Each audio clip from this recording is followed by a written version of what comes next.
Hey everyone, how's it going? So last time we handled the route where you try and go to a user's profile page by accessing the username. Actually, if I go back, you'll see it here. It also works when we go to our own profile, of course.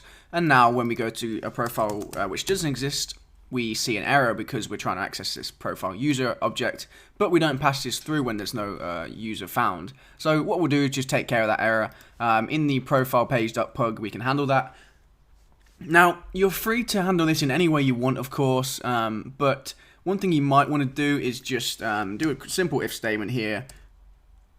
We'll say if, and then we'll say if not profile user. So if statements in Pug don't use, you don't need parentheses around it like this or anything like that, so we can just do it like that.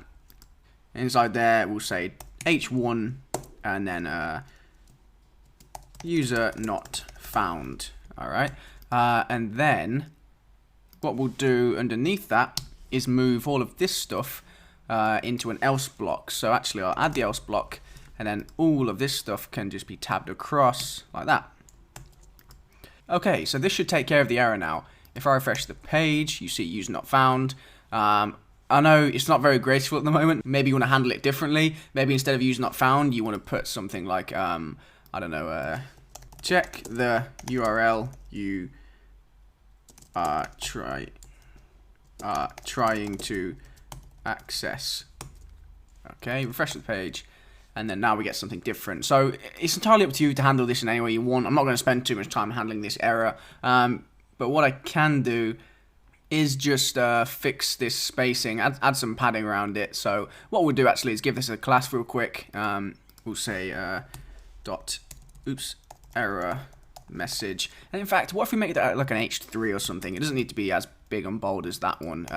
So okay, well that's not better, that's worse actually. Try h2. Okay, no, let's not do that. Let's change this to a span instead. So we're going to use a span with the class error message. I'll refresh the page, and it's a bit smaller now, great, but I'll add some padding to that. So I'll right click on that, inspect, and then I'll go to here. Sorry, in the CSS file, I'll scroll to the bottom, and I'll just put dot error,